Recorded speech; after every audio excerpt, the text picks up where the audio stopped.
হুসাইন রাদিয়াল্লাহু তাআলা আনহু বললেন, ও আব্দুল্লাহ আপ গোলাম। আব্দুল্লাহ কান্না করতে শুরু করে দিছে, আরে আমার বাবা হইল মদিনার রাষ্ট্রপ্রধান, আমার বাবা হইল দেশের সরকার, আমার বাবাকে গোলাম বলল, এত বড় সাহস সে কোথায় পায়, সে কোথায় পায়? আমার বাবা হলো রাষ্ট্রপ্রধান, আমি হইলাম সরকারের ছেলে, আমাকে গোলাম বলে, আমার বাবাকেও গোলাম বলে, এত বড় সাহস হোসাইন কোথায় পাইল? কান্না করতে করতে করতে করতে চলে গেছে ওমরের দরবারে। আজকে তোমাকে একজনের বিচার করতে হবে। বলে, কি বিচার করতে হবে? আপনাকে গোলাম বলছে, আমাকেও গোলাম বলছে। কেন গোলাম বলল? ওমর রাদিয়াল্লাহু তাআলা আনহু বললেন, ও সন্তান, কেন তোমাকে গোলাম বলবে? আমাকেই বা কেন গোলাম বলবে? মানুষ তো, মদিনার সমস্ত মানুষ তো জানে আমি তো গোলাম নয়, বরং আমি হইলাম মদিনার বাদশাহ। মদিনার বাদশাকে কেউ গোলাম বলবে, এত বড় সাহস কার? এত বড় সাহস কার? এত বড় সাহস কার? আব্দুল্লাহ এবার ডাক দিয়ে বলতেছেন, বাবা, যেই মানুষটি আমাকে গোলাম বলছে, আপনাকে গোলাম বলছে, এই মানুষটি আর কেউ নয়, তোমার সাথে থাকে, তোমার সাথে কথা বলে, তোমার সাথেই তো যুদ্ধের ময়দানে গেছে, তোমার সাথেই সব সর্বসময় সময় দেয়। ওই মানুষটির সন্তান হুসাইন, হযরতে আলীর সন্তান, আমাকে গালি দিয়েছে। ওমর রাদিয়াল্লাহু তাআলা আনহু বললেন, হে আব্দুল্লাহ, তোমাকে গালি দিয়েছে, আমাকে গালি দিয়েছে, এর বিচার তো অবশ্যই করতে হবে, এর বিচার অনেক কষ্টকর হবে, এর ভয়াবহ বিচার আমি করে দেব। আব্দুল্লাহ এবার খুশি হয়ে গেল, হুসাইনের বিচার হবে এই কথা শোনার পর খুশি হয়ে গেল।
আঘাত করার পর সে তো মারা গেছে।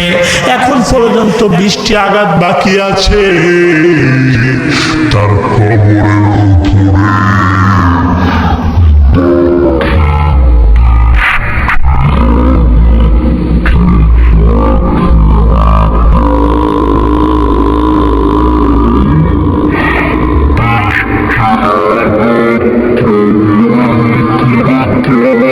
উপরে।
বিচারক নয়,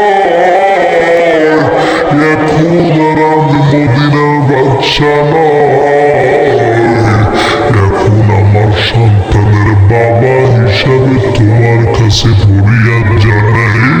ও আল্লাহ, আমার সন্তানের ভুলের কারণে আমি সঠিক বিচার করেছি। ও আল্লাহ, তুমি আমার সন্তানকে ক্ষমা করে দাও। মাপ চাইলেন আর উচ্চ আওয়াজে কান্না করতে লাগলেন। ওমর রাদিয়াল্লাহু তাআলা আনহুর মেজাজ অনেক গরম ছিল।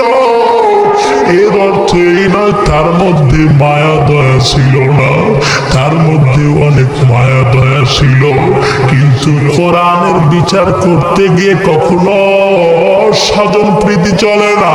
কোরআনের বিচার করতে গিয়ে কখনো আপনজন দেখার সময় নাই।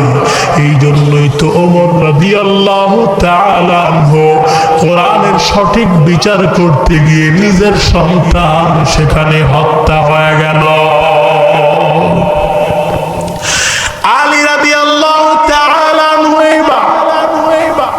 হোসাইনকে জড়িয়ে ধরে কান্না করতে শুরু করলেন। ও হোসাইন, তুমি কি এমন কাজটা করলা?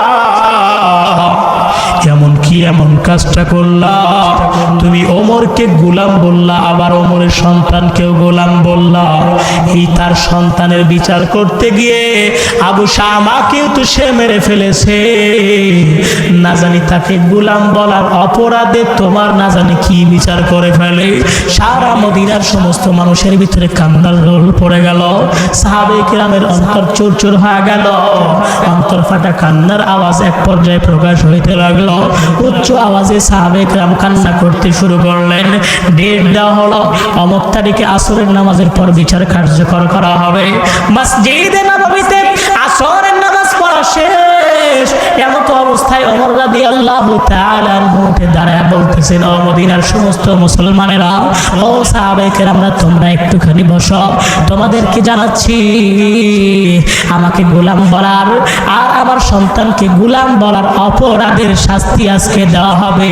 মদিনার সমস্ত সাহাবীরা মসজিদে নববীতে কান্না করতে করতে নিজেদের দাড়িগুলি ভিজিয়ে ফেলছে। সমস্ত সাহাবায়ে কেরাম কান্নার কান্না। ওমর রাদিয়াল্লাহু তাআলা আনহু এইবার ডাক দিয়ে বলতেছেন, হোসাইন, তুমি ছোট্ট মানুষ, আব্দুল্লাহর সঙ্গে খেলা করতে করতে করতে করতে এক পর্যায়ে তোমাদের মধ্যে একটু বিবাদ হয়, যার কারণে তুমি গোলাম বলছো। এটা তুমি ভুলে বলে ফেলছো। এটাই তো নাকি? এইবার হোসাইন ডাক দিয়ে বলতেছে, ওমর, আমিরুল মুমিনিন, আমি আমার জ্ঞানেই বলেছি, আমি ভুলে বলি নাই। আমার জ্ঞানেই আমি বলেছি ওমর গোলাম, ওমরের সন্তান গোলাম, এটা আমি ভুলে বলি নাই। এইবার ওমর রাদিয়াল্লাহু তাআলা আনহু বিচার কার্যকর শুরু করবেন। ওমর রাদিয়াল্লাহু তাআলা আনহু সমস্ত সাহাবায়ে কেরামদেরকে ডাক দিয়ে বললেন, সাহাবীরা রে, আমি বিচার করব, কারণ হোসাইন নিজেই স্বীকার করেছে সে সজ্ঞানে আমাকে গোলাম বলছে, আব্দুল্লাহকে গোলাম বলছে। এইবার হোসাইন রাদিয়াল্লাহু তাআলা আনহু ডাক দিয়ে বললেন, আমি কেন তোমাকে গোলাম বললাম? ওমর রাদিয়াল্লাহু তাআলা আনহু বলতেছেন, হোসাইন কেন বলেছে বলো? হোসাইন ডাক দিয়ে বলতেছেন, আমার নানা যখন ওযু করতেন আমি দেখতে পাইতাম ওমর তখন বদনার ভিতরে পানি নিয়ে দৌড়ে আমার নানাকে দিত। সুবহানাল্লাহ বলে বল। আমার নানা যখন পথ চলতেন ওমর রাদিয়াল্লাহু তাআলা তখন পেছন পেছন চলতেন। আমার নানা যখন উঠে সওয়ার হইতো ওমর রাদিয়াল্লাহু তাআলা আনহু তখন ওই উটের লাগাম ধরে হাঁটতে থাকতো। এ ওমর, তুমি যদি আমার নানার এরকম উটের লাগাম ধরে না টানতা তাহলে আমি এই কথা বলতাম না। আমার নানা ওযু করলে তুমি পানি নিয়ে আসতা, এই জন্য তুমি কি আজকে অস্বীকার করতে পারবা তুমি আমার নানার গোলাম না? আল্লাহু আকবার বলে।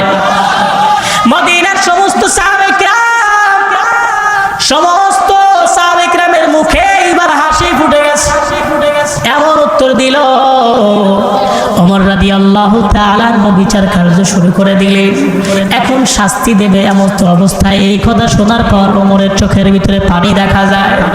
ওমর রাদিয়াল্লাহু তাআলা আনহু এবার হুসাইনকে ডাক দিয়ে বললেন, হুসাইন, তুমি কি এই কথাটা কাগজের ভিতরে লিখে দিতে পারবে নাকি যে ওমর ছিল নবীর গোলাম, ওমর ছিল নবীর গোলাম, এই কথা কি তুমি লিখতে পারবে নাকি? হুসাইন রাদিয়াল্লাহু তাআলা আনহু বললেন, হ্যাঁ, আমি তোমাকে লিখে দিতে পারবো। জলদি করে যাও, একটা লেখার বস্তু নিয়ে আসো।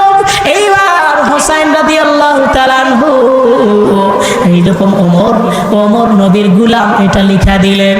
এরপরে ওমর রাদিয়াল্লাহু তাআলা আনহু কান্না করতেছেন আর বলতেছেন, মদিনার সাহাবীরা রে, আমি ওমর যখন মৃত্যুবরণ করব তোমাদেরকে আমি নির্দেশ দিয়া গেলাম, আমি তোমাদেরকে ওসিয়ত করে গেলাম, আমার যখন কাফন পরাইবা এই কাফনের মধ্যে হুসাইনের হাতের সেই লেখা আমার কাফনের মধ্যে দিয়ে দেওয়া। আমি যদি কবরের ভিতরে কোনো প্রকার আযাবে গ্রেফতার হয়ে যায়, আমি তখন আল্লাহ তাআলাকে বলবো, আল্লাহ, আমি দুনিয়াতে কোনো লেখা আমল করতে পারি নাই, বাদশাহী পাওয়ার পর কোনো হক আদায় করতে পারি নাই, কোরআন প্রেমিক হওয়ার পর কোরআনের হক আদায় করতে পারি নাই। ও আল্লাহ, তোমার সেই বান্দা হুসাইন যাকে তুমি জান্নাতের সর্দার বানাইছো, জান্নাতের সর্দার, জান্নাতের যুবক, এই জান্নাতের যুবক আমাকে নবীর গোলাম ঘোষণা করেছে। আমি ওমর আর কিছু না করতে পারলেও আমি ছিলাম নবীর গোলাম।